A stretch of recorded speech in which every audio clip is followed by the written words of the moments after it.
ಹಾಗೆ ಉತ್ತರ ಪಾಲಿಕೆಯ ಮುನರೆಡ್ಡಿಪಾಳ್ಯದಲ್ಲೂ ಕೂಡ ಕಾರ್ಯಾಚರಣೆ. ಆದರೆ ಪಾಲಿಕೆ ಅಧಿಕಾರಿಗಳ ವಿರುದ್ಧ ಇನ್ನೂ ವ್ಯಾಪಾರಿಗಳು ಆಕ್ರೋಶ ಹೊರಹಾಕಿದ್ದಾರೆ.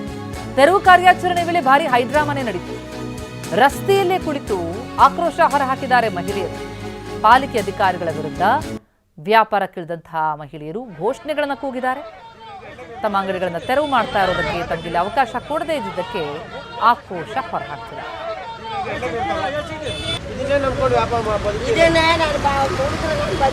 ಏನ್ ಮಾಡೋದು, ನಮ್ಗೆ ಯಾರು ಇಲ್ಲ. ನಮ್ಮ ಮಗನ ಇಬ್ಬರನ್ನೇ ತಿಳ್ಕೊಂಡ್ಬಿಟ್ರು. ಟ್ರೈನ್ ಹೊಡಿಯಾಕ ಹೋಗಿ ಅಕ್ಕ ಕಟ್ ಮಾಡಿ ದೊಡ್ಡವನು ಕೆಳಗಡೆ ಬಿಟ್ಟು ತಿಳ್ಕೊಂಡ್ಬಿಟ್ರು. ಯಾರು ಇಲ್ಲ ನಮಗೆ. ನಾನು ಇದು ಕೆಲಸ ಮಾಡಿ ನಾವು ಇದೆಲ್ಲ ಬೆಳೆಸ್ತಾ ಇದ್ದೀನಿ. ಗೌರ್ಮೆಂಟ್ ಸ್ಕೂಲ್ಗೆ ಹೋಗ್ತಾರೆ ಚಿಕ್ಕ ಚಿಕ್ಕ ಹುಡುಗರು. ನಮ್ಮ ಮಗ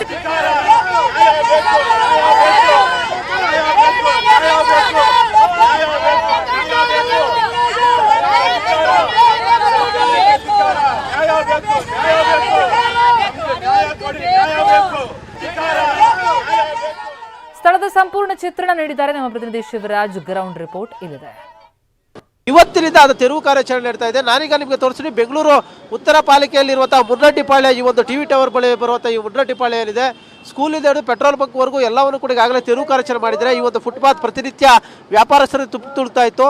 ಹೀಗಾಗಿ ಎಲ್ಲರೂ ಕೂಡ ತೆರವು ಮಾಡಿ ಬೇರೆ ಕಡೆ ಕಳಿಸಿದ್ದಾರೆ. ಫುಟ್ಪಾತಿಂದ ತೆರವು ಮಾಡಿದ್ದಾರೆ ಅಂತ ಈಗ ರಸ್ತೆಯಲ್ಲಿ ಇಳಿದಿದ್ದಾರೆ, ಅಲ್ಲೂ ಕೂಡ ವ್ಯಾಪಾರ ಮಾಡ್ತಾ ಇದ್ದಾರೆ.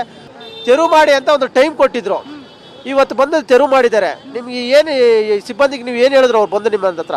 ಹೇಳಿಲ್ಲ, ಯಾರು ಏನು ಹೇಳಿಲ್ಲ ಸರ್. ಬಂದು ಗಾಡಿ ಎತ್ತಿನ ಹೇಳ್ತಾರೆ ಸರ್. ಯಾರು ಏನು ನಮ್ಮ ಮುಂದೆ ಹೇಳಿಲ್ಲ, ಹಿಂದೆ ಹೇಳಿಲ್ಲ, ಯಾರು ಏನು ಹೇಳಿಲ್ಲ ಸರ್. ಇವಾಗ ಗಾಡಿ ತಳ್ಕೊಂಡು ಎಲ್ಲಿ ಸರ್ ನಾವು ಹೋಗೋದು? ಜೀವನ ಮಾಡೋದೇ ಇಲ್ಲೇ ಸರ್.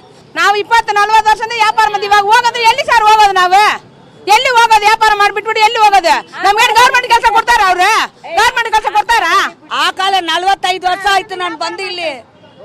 45 ವರ್ಷ ಈ ಬಿಲ್ಡಿಂಗ್ ಎಲ್ಲ ಇಲ್ಲ, ಮಿಲಿಟರಿ ಇದೆಲ್ಲ ಇಲ್ಲ. ನಾನು ಬಂದು ಇಲ್ಲಿ ಕುತ್ಕೊಂಡೆ ಟೈಮ್ಲ. ಇವಾಗ ಬೇಡ ಅಂತಾರೆ. ಯಾರು ಇರ್ತಾರೆ? ಊಟ ಕೊಡೋಣ ಹೇಳು.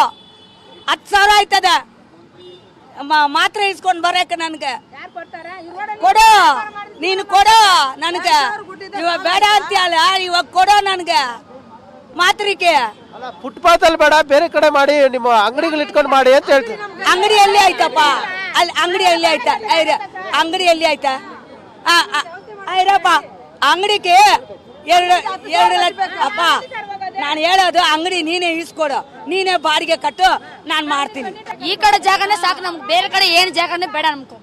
ಏಕದಮ್ ಹಿಂಗೆ ಎತ್ತಿದ್ರೆ ಫುಟ್ಪಾತ್ನಾಗ ಎಷ್ಟೋ ಜನ ಬದುಕರ್ ಎಲ್ಲಿ ಹೋಗ್ಬೇಕು? ಕೋಟ್ಯಾನ್ ಜನ ಫುಟ್ಪಾತ್ ಮೇಲೆ ಬದುಕ್ತಾರೆ, ಅವರೆಲ್ಲ ಎಲ್ಲಿ ಹೋಗ್ಬೇಕು? ಅವ್ರು ಹೇಳ್ತಾರೆ ಈಗ ನಾವು ಟೈಮ್ ಕೊಟ್ಟಿದ್ವಿ ಇವತ್ತು 1ನೇ ತಾರೀಕುವರೆಗೂ. ಅವ್ರು 2 ದಿನ ಮುಂಚೆ ಟೈಮ್ ಕೊಟ್ಟಿದ್ದಾರೆ. ಇವತ್ತು ಏಕದಮ್ ಬಂದು ಎತ್ರಿ ಅಂದ್ರೆ ಎಲ್ಲಿ ಹೋಗ್ಬೇಕೆಲ್ಲ? ಇವಾಗ ಇದು ನಂಬಿಕೆ ಎಷ್ಟೋ ಜನ ಸಾಲ ಮಾಡಿರ್ತಾರೆ, ಏನೇನೋ ಮಾಡಿರ್ತಾರೆ, ಅದನ್ನೆಲ್ಲ ಎಲ್ಲಿ ತೀರಿಸ್ಬೇಕು?